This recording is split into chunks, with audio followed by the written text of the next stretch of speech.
Good evening, everybody. I'm John OLoughlin. Welcome to my channel. It's called McDuff Lives. And because I can't reach the jingle button tonight, I'm going to let Olivia welcome everyone to the show by her own personal call. Thank you, Olivia. And she often just lurks in the background. She doesn't like to be in public much, but she's got a nice call, don't you think? Well, anyway, thanks very much to Andy DeBala. We now have our little reading corner set back up the way that he set it up for me about, almost 3 months ago. And great to have Andy back here so we can have some live production values from the great Andy DeBala of Neighborhood News Studio. So let's get into the book. We're reading from Cassidy's Run by David Wise. Chapter 15, A Secret Metal, is the name of this chapter. And I have to tell you, when I started reading this, it just brought me right back to 1970, when my father was given a secret medal under very similar circumstances. By 1974, Joe Cassidy had been living his hazardous double life for 15 years. Pretending to the Soviets that he was a traitor to America. Other than his wife, Marie, he could confide in no one. Not even his children or his closest friends had a clue. Those inside the government who did know the truth decided that after so many years, Cassidy's extraordinary service to the nation deserved recognition. The problem was that any award or accolade would have to be secret. Early in 1974, Cassidy was told that he would be given a medal in private by the President of the United States, Richard Nixon.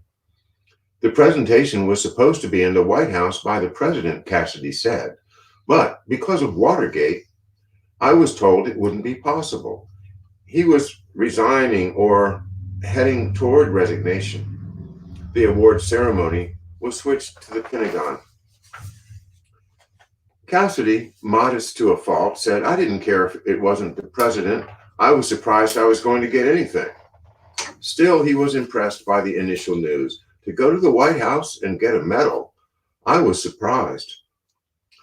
Accompanied by Marie, Cassidy arrived at the Pentagon for the ceremony. Gathered around Cassidy were the FBI case agents who had watched over him for 15 years, Jimmy Morrissey, Donald Grunsel, and Charlie Bevels from the Washington field office, and Jack O'Flaherty and Dennis Dixon from Tampa. On hand as well was Eugene Peterson.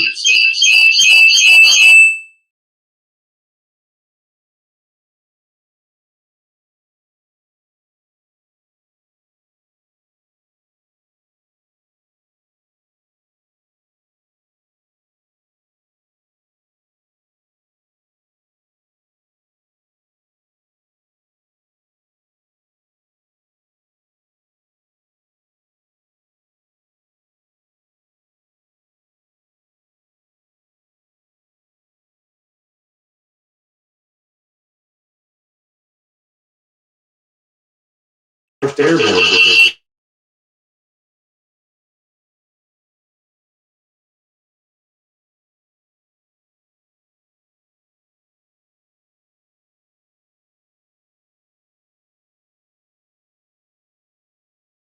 White-haired, handsome figure stood erect in the flag-bedecked office as General Abrams pinned the Distinguished Service Medal on him.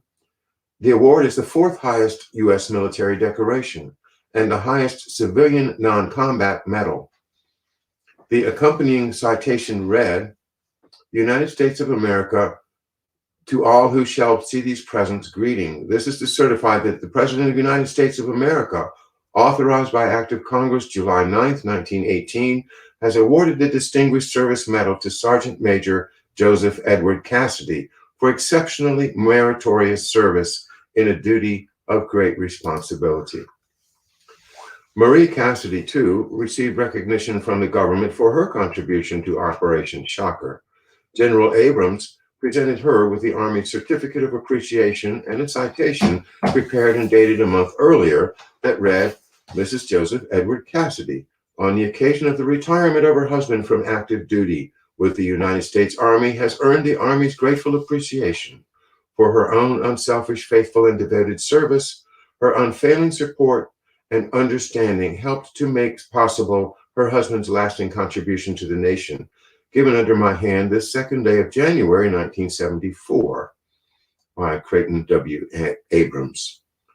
After Abrams pinned on the medal and congratulated the Cassidys, the 5 FBI agents lined up behind Cassidy and his wife for an official photograph.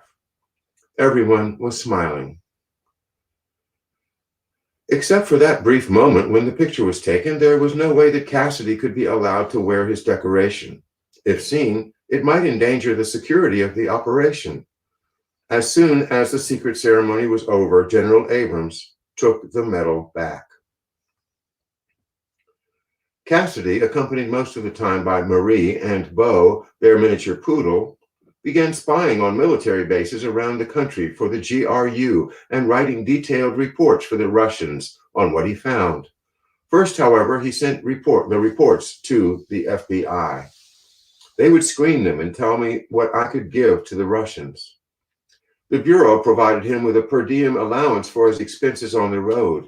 Although Marie Cassidy did not make the drive to Dugway, she was at her husband's side as he reconnoitered the bases at Key West, Charleston, and Slidell, Louisiana. As a retired career military man, Cassidy, as he had explained to the Russians, had a sticker on his car that gave him access to any base in the country, whether Army, Navy, Air Force, or Marine. He, Marie, and the dog could drive right in. Cassidy used the special carbons that the Russians had supplied to record his observations in secret writing. When done, he steamed the pages to seal the chemicals, then folded them several times to make them as small as possible in order to fit inside the fake rocks he passed to the Soviets. Cassidy had already demonstrated that he was a good actor, and his handwritten memos proved him a good reporter as well, with a clear writing style and a trained eye. His report from the Air Force Base at Charleston was a typical example, and then they quote it. From the 437th Military Airlift Wing of the Military Airlift Command is stationed here. Inquiries revealed that they provide airlift services, combat equipment, and troops to all parts of the world for all of the Department of Defense. They employ C-141 Starlifters, but I did see a few other types of planes. Takeoffs and landings were numerous throughout the day, so much so that I thought there must be a training mission also, but I could not confirm. There are about 8,000 military and civilian personnel assigned. I roamed the base at will, but found no ammo dumps. About 8 miles southeast of this base, I located a U.S. Navy base. I saw 10 to 15 large warships, several large landing crafts, at least 3 submarines, which I was told were nuclear powered. These ships were anchored on the Cooper River. The roadway on the Cooper River side was fenced the entire length, and all entrances to the area manned by guards. A badge was required to gain admittance to any area on this side of the road. Signs on buildings and fences of this area read Mine Assembly Group and Fleet and Marine Warfare Training Center, Missile Submarine Training Center, Submarine Squadron 4, Nuclear Material Supply Center, and Mercury Exclusion Area. 8 miles north of the base, Cassidy's report continued, he found an installation with a sign at the entrance that read, Polaris Missile Facility, Atlantic. He added, I could not gain admission to this place, but could only see a large administration building and a few smaller buildings within. A military shopping area was located for the next half mile and was outside the fenced area. Nearby, he saw a sign for the General Dynamics Corporation, indicating government contractors were active in the area. Next, Cassidy came upon a nearby naval weapons facility. I proceeded to this area and I'm sorry, I lost my place. Let's see.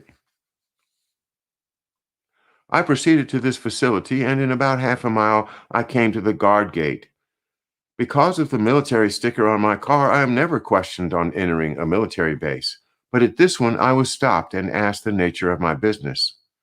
Now, for the first time on his trip, Cassidy was in a potentially tight spot. He knew he might have had some difficulty explaining matters. Well, you see, I'm a Russian spy, but I'm not really a Russian spy because I'm actually working for the FBI, and no, I have no way to prove what I'm saying. But please, fellows, I'm not making this up. You've got to believe me.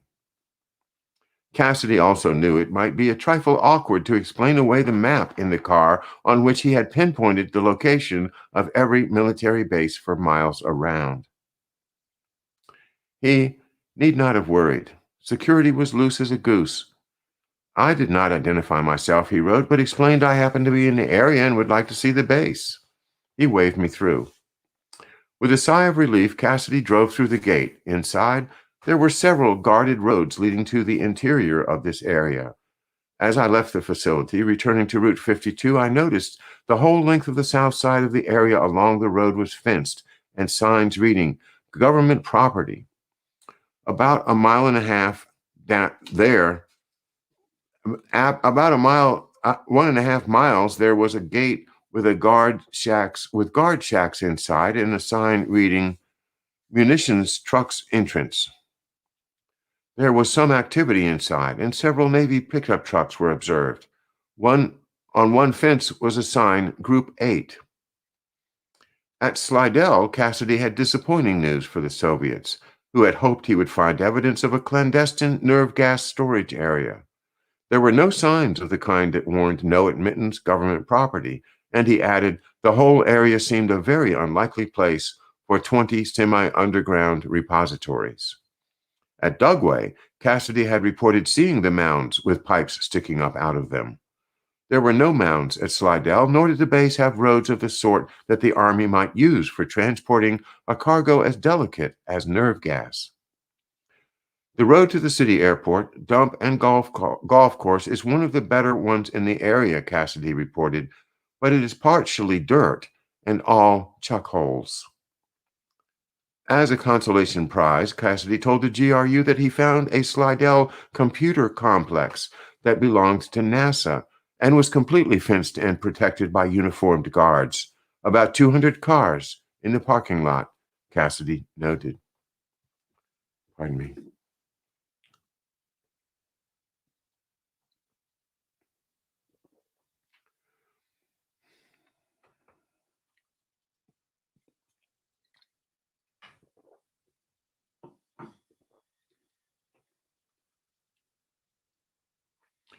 On April 20th, 1974, Cassidy was back in New York City for the second time. He drove to a drop site and put down a hollow rock containing reports of his trips to military bases in Florida. At 4 p.m., he met Oleg Likachev in front of a radio repair shop on East 233rd Street in the Bronx. As the two walked along the street, Cassidy filled Likachev in on the results of his reconnaissance. Likachev asked Cassidy a lot of rapid-fire questions, whether he had obtained civilian employment with a printer, where he was hiding material from his wife, and what bases would he travel to next. After their meeting, Cassidy went to pick up the rock the Soviets had hidden near the New York Botanical Garden. Cassidy began walking north on Webster Avenue toward the rock, which was secreted in a space between a garage wall and the end of a fence. As he did so, something spies always fear seemed about to happen. Just as the Cassidy approached the drop site, a little girl leaned over and reached for the rock. Dead drops are not foolproof. There is always a chance that someone will pick up one of the hollow rocks and discover its contents. The little girl almost had the rock in her grasp when her mother shooed her away. Relieved, Cassidy scooped up the rock and hurried off. To signal he had cleared the drop, he then drove into Manhattan to leave a line on the same lamppost he had marked 5 months before. After that, he again joined O'Flaherty at the house on Rockaway Point. Breaking open the rock, Wallflower and the FBI agents found an A&P matchbook with the word rain check on the cover. On the second, under the second C, was the microdot with new instructions. On October 19th, Cassidy returned to New York for another meeting with the Soviets, and once again the unexpected happened at a drop site. At 2 p.m., Cassidy was supposed to leave his rock at the base of a tree near the end of a footbridge that crossed the Belt Parkway in Brooklyn. As he approached the drop, he saw smoke billowing up. A teenager had flicked a cigarette into a trash heap near the tree. Someone had turned in an alarm, and the New York City Fire Department was on its way. Cassidy could hear the sirens getting closer. He hesitated, then decided to stick to the plan. He dropped the rock and fled. Only minutes after Cassidy scrambled out of the way, there were fire trucks and hoses all over the place. In an apartment building overlooking the site, the two FBI agents covering the drop could hardly believe the pandemonium unfolding before their eyes. This was definitely not in the script. Special Agent Jim Lancaster, whose deep South accent marked him as an alien in Brooklyn, recalled the scene. There was this fire, and the rock was right by a tree. Me and Ricky Shapiro were looking out the window, and we said, "Oh God, the fire department is going to see this funny rock, and it's going to burn up." To the agent's relief, the rock and its flammable contents survived the blaze intact. 2 hours later, Cassidy was walking along 64th Avenue in Queens, as he had been instructed to do on the microdot in the matchbook, when Likachev fell in step behind him. Cassidy told the GRU man that he had looked for a civilian job in Tampa at the United States Readiness Command, REDCOM, as STRICOM was now called, but none was available. Likachev asked how the Morse trainings were going, whether Cassidy was receiving them at the principal time. Cassidy said he was. He had not had to use the alternate transmission times that the Russians had provided as a backup. At their next meeting in March, Likachev said he would explain a new code. Likachev asked whether Cassidy might be able to obtain topographical maps. After discussing that, they parted. Cassidy drove to Brooklyn to pick up Likachev's rock, then into Manhattan to mark the same lamp pole, and back to Rockaway Point to meet with the FBI. Cassidy continued visiting and reporting on military bases around the country, and in March, he returned to New York, drove to Brooklyn, and hid a hollow rock on the south side of Holy Cross Cemetery near Cortelyou Road. 2 hours later, he rendezvoused with Likachev on a park bench in Brooklyn. After their meeting, he drove into Manhattan, and this time he left a piece of yellow tape facing outward on a lamppost at York Avenue and 91st Street. The day ended as usual at Rockaway Point. 6 months later, in late September, Cassidy was back in Brooklyn, hiding a rock at another cemetery 2 hours before he met Likachev near the Fort Hamilton athletic field. They discussed Cassidy's latest surveys of military bases and the Morse transmissions.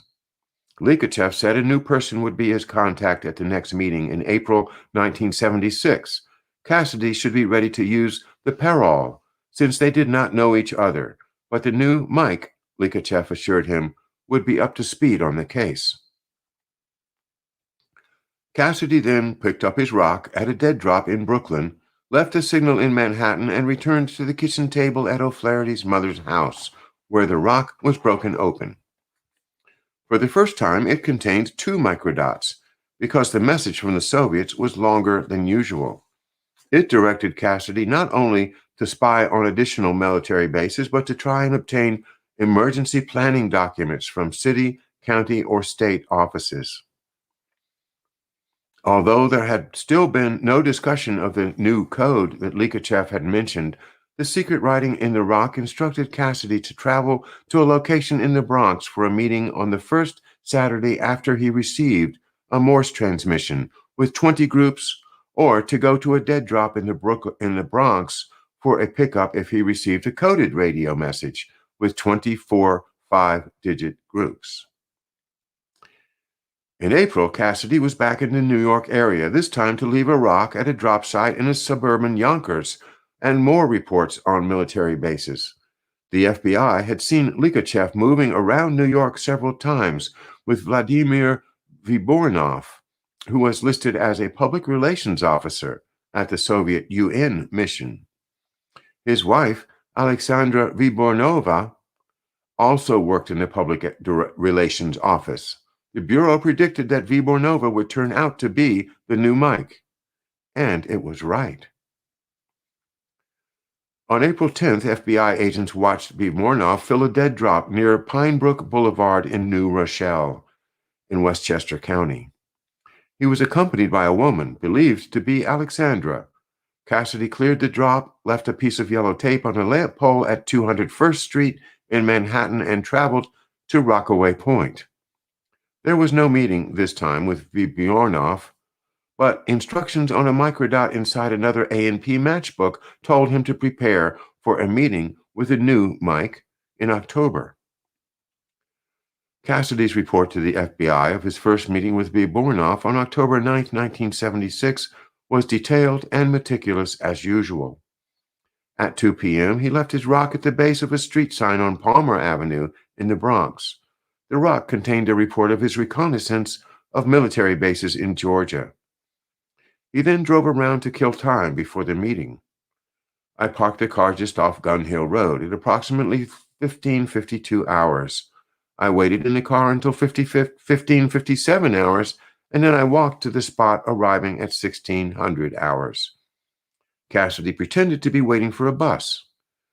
I noticed a person in dark clothes with an umbrella at the corner of Northwest Fenton and Gun Hill. This person stopped in front of me, and as I looked at him, he asked me about a drive-in, and when I responded, he smiled and said, "Hi, I'm another Mike." We shook hands. As they strolled along the street, the sixth Mike talked about the wet weather and wanted to know where Cassidy had parked. He had not brought his own car, he said, because of the rain. The new Mike not only had a halting command of English, but it was soon apparent he was not cut out for a career in espionage. Vibornov, it became clear, wanted to break all the spy rules because of the inclement weather. He asked Cassidy to drive back to the drop site at Palmer Avenue, retrieve the rock he had just left there for Vibornov, and bring it directly to the Russian. They would then simply exchange rocks in Cassidy's car. This was an unprecedented request, a total departure from spy etiquette. It flouted the GRU's elaborate procedure for using dead drops to avoid risks. But first, Vibornov had a lot of questions. As they continued walking, he asked if the microdots were legible. Cassidy said they were okay. He then told Cassidy to be sure to keep the secret writing paper wet when he developed it. That puzzled Cassidy, who explained that he dipped the paper in acetone, but after steaming it, the sheet dried out rapidly. There was no way to keep it wet. Vibornov did not respond, and Cassidy concluded that the Russian was in over his head. The new Mike then grilled Cassidy closely about his children and household, apparently to reassure Moscow that his family, friends, and neighbors remained unaware of his espionage activities. He said, "Do you hear from your son and daughter?" I told him I hadn't heard from my son since he graduated from high school. "How about your daughter?" She was busy with a new career in nursing in Alexandria. Cassidy replied. He asked if I received correspondence from friends and relatives. I said, "Very seldom." He said, "Do they visit you?" I said, "We have very few house guests." Vibornov persisted. Cassidy's report to the FBI continued. He said, "What kind of a house do you have? Something like this?" as he pointed to a 2- or 3-story row house. I said, "No, Mike," and smiled. "We don't have houses like that in Florida. I live in a house all by itself and on 1 floor. He said, "Does your wife know anything about this?" I said, "No, nothing, and I want to keep it that way." He asked if neighbors were friends of mine, and I said, "A few of them were." He said, "Do they visit?" I said, "I'm not on a social basis with neighbors. We speak when we see each other during the day, and that's about it." He asked how finances were, and I told him not so good. He said there was $4,200 in my package, and he hoped this would help. Cassidy, who always complained he needed more money, replied, "But Mike, I'm missing the big paydays." He reminded Vibornoff that he had provided the name of Nicky, the sergeant at Edgewood, but had not been paid for that. "I missed the payday on Nicky," Cassidy protested. Vibornoff adopted a sheepish expression, as though he agreed. Vibornoff, Cassidy reported to the FBI, then pressed for a document outlining a plan for industrial mobilization in an emergency that Cassidy had said he had access to at a local university. "We are very much interested in it. We would very much like to have that, but not if you have to expose yourself. Do not take and reproduce if you must give your identity. Do not give name, address, phone number, nothing. It's not worth it to us, but get it if you can." As they walked along the East Chester Road toward Gun Hill Road, they were nearing the drop site. He said he would walk very slowly up this road and that I was to get the car, pick up my package, and then pick him up about 5 blocks away. I told him I'd be back in about 5 or 6 minutes. Cassidy retrieved his rock, got in the car, cruised along East Chester, and spotted Vibornoff in the middle of the block. As I pulled to the curb, he came over and got in. I pulled my rock from my jacket pocket and gave it to him. He pulled his rock from his raincoat pocket. "There was no need to put tape on the light pole," Vibornoff said, "because I already know you have the rock." It was the only time that Cassidy and a Russian had simply handed rocks to each other. He had opened the door and was getting out. I noticed he had left his umbrella in the car in his haste to leave, and I hollered and opened the door and extended it to him. He made several stabs at it before he caught the handle. To me, he lost his composure, seemed he was very anxious for us to separate and me to get the hell out of there. Wallflower gunned his car and took off. Inside the rock handed to Cassidy was a message in secret writing. It provided his schedule for 1977, called for drops and meetings in April and October, and gave the dates and times of the radio transmissions he was to receive. It asked him to provide the industrial mobilization plan and to reconnoiter a nuclear ammunition depot at the Air Force Base in Charleston. The message also instructed Cassidy, in the case the Soviets should ever lose contact with him, to go to New York City on the last Saturday of January, April, July, and October, and wait, pipe in mouth, in front of the antique store in Brooklyn at 4 p.m., holding the usual book-sized package with yellow wrapping. If contact was not reestablished, he was to try again the next day. In Cassidy's appraisal to the FBI of the meeting, it was plain that he had been underwhelmed by Vibornoff. He seemed to have his game plan and stuck with it. This did not include any comments or discussion from me, just answers to the questions. He was far from being polished like, say, Mike number 1. He had hard features and could pass for a longshoreman or a lumberjack. He wanted to dominate the meeting, and did, and was very confident, bold, hard as a rock, until he started out of the car, when he seemed to lose all his composure in attempting to grab the umbrella.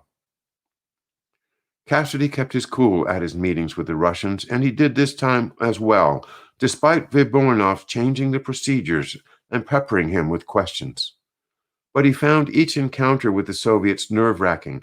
"I was always on pins and needles, worrying that I was going to blow it," Cassidy confessed. "I was worried I would contradict myself or make a mistake and blow the thing apart." Cassidy was on edge, even though the Russians never indicated the slightest suspicion that he was anything but a genuine mole. "I felt they trusted and believed in me," he said. "I had a job to do, and I wanted to do it." Marie Cassidy remembered that her husband usually had trouble sleeping before a meet. He had sleepless nights, plenty of that, and stomach problems. He would eat very little before he'd go. The former nun said she had no appetite on those nights either. "I was worried about the danger," she said. "I could see how nervous he was before a meeting. There were middle-of-the-night meetings, so I burnt my candle and prayed."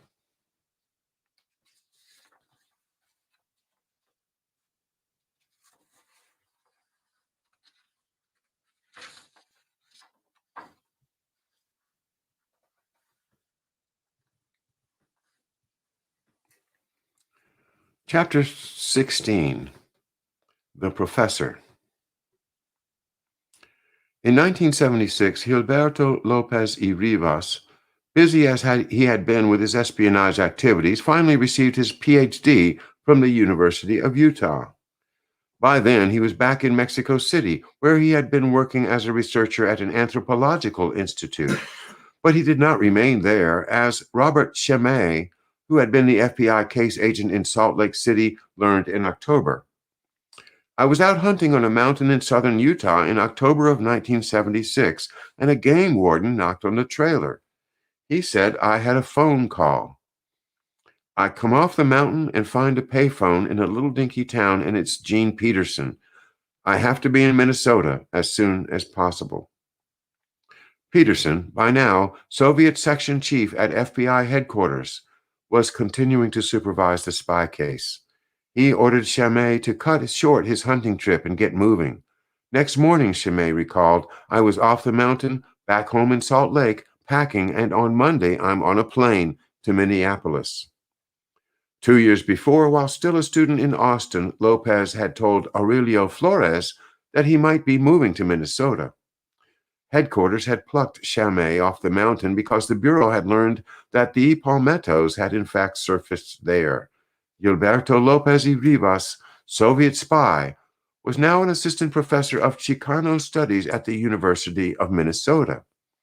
Professor Lopez had the distinction, in all likelihood, of being the first Russian spy ever to become a member of the faculty of that institution.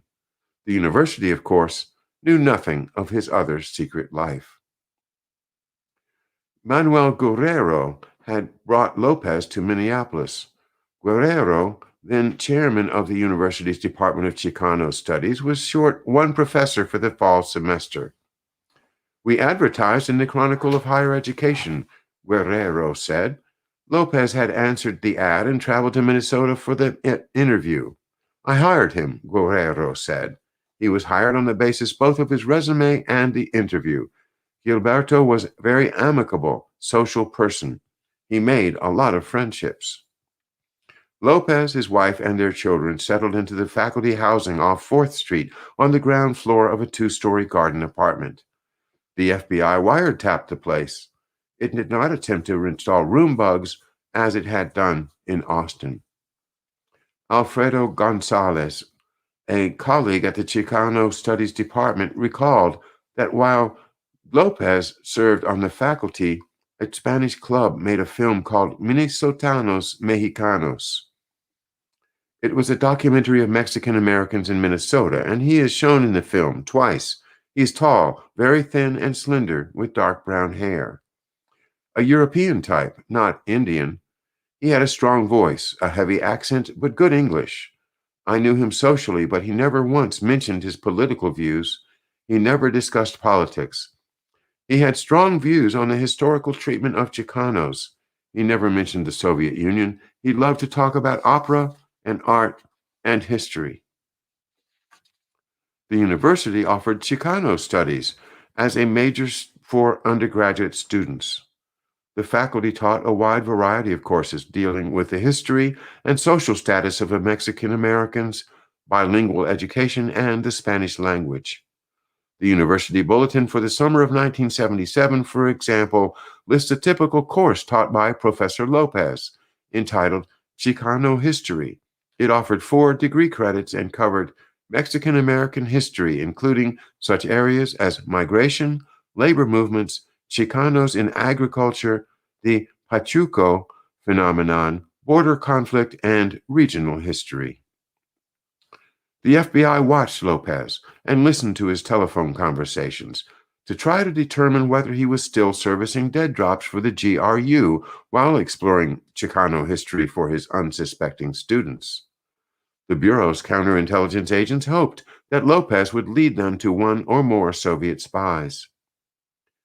After Robert Chemay flew in from Utah, he remained in Minnesota for 3 months.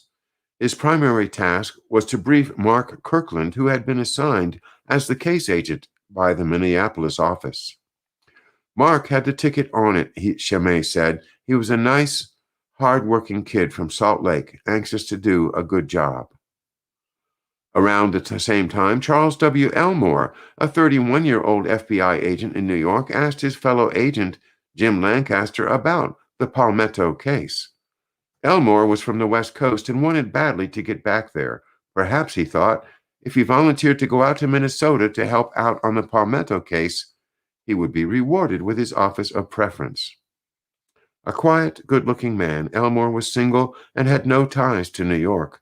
More important, he was fluent in Spanish. He won a transfer to Minneapolis and went to work translating the wiretaps of the Lopez's apartment. Back in Washington, Phil Parker had been transferred to FBI headquarters from the Washington field office early in 1976. He had been head of S3, the GRU squad in the field office. Now Parker was determined to do something about the Palmettos. At headquarters, he became the case supervisor and the major player in the events that unfolded. It had been my squad's case, he said. I had participated in surveillance of several of the meetings between Wallflower and the Russians, both stationary and rolling surveillances, meaning stakeouts in a building or cars driving around in the area. At headquarters, Parker was assigned to the Soviet section of Division 5, the Intelligence Division. He was 40 years old. A tall, handsome Virginian, Parker defied the conventional straight arrow appearance long adhered to by FBI agents, a code that had been strictly enforced by J. Edgar Hoover and lingered on even after his death. Parker sported a handlebar mustache that made him look like an old-fashioned movie villain or a bartender in a Wild West saloon, for which he took a great deal of good-natured ribbing from his less flamboyant colleagues. When it came to counterintelligence work, however, Parker was all business. He had not set out in life to become a counter-spy. In fact, Parker might never have joined the FBI had the pay been better for high school teachers. He was born in Chesapeake, Virginia, across the Elizabeth River from Norfolk. His father had been a radio operator on a merchant ships, and his mother worked as a printer. Parker attended public schools, went to college for a while, and in 1955 joined the Air Force, which sent him to Syracuse University to study Russian. The Air Force then assigned Parker to England in an intelligence job, where he would meet his future wife Jill, an attractive Englishwoman from Bedford. After returning to the States, Parker finished college and then earned a master's degree in Russian at Indiana University. He also traveled to the Soviet Union, visiting Moscow, Leningrad, and 5 other cities. Back home, Parker taught Spanish and Russian at a local high school and coached JV football.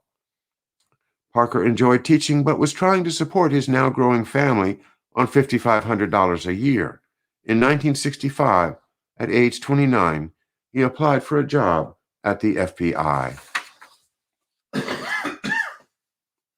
The Bureau sent him to his training base at Quantico, Virginia, to learn to shoot, then to the Seattle office, and then to the language school in Monterey to study Bulgarian.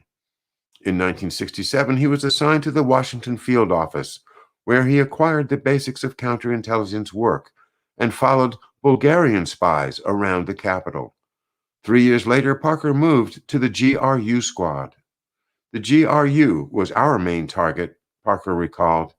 We also handled some Polish and East German cases. We worked out of the old post office building. The squad had great morale. We turned some Soviets. Our job was to identify which ones were intelligence officers. In 1973, Parker was promoted to head of the squad. 3 years later, he was transferred to headquarters. When I went to headquarters, he said my sole goal was to close this case with an arrest.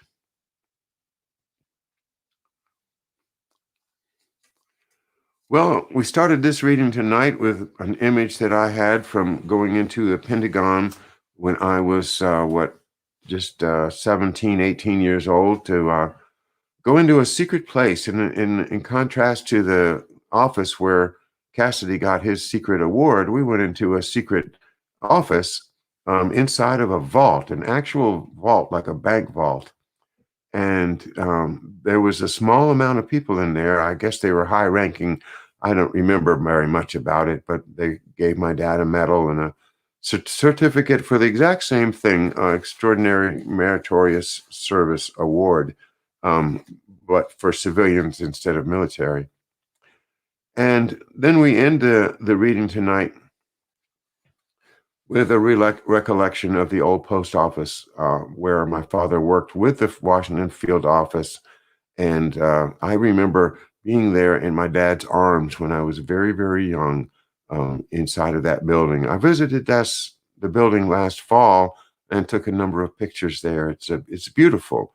The Trump organization has done a great job maintaining the beautiful old post office as a hotel, and the National Park Service maintains the bell tower, and that's a wonderful thing to do if you make it to Washington. Be sure and go up the bell tower at the old post office building, headquarters of the Washington field office of the FBI. And with that, I think I'll call it a night. Thanks for being with me tonight for the 8th part of our reading of Cassidy's Run by David Wise. Sure. And good night, everybody.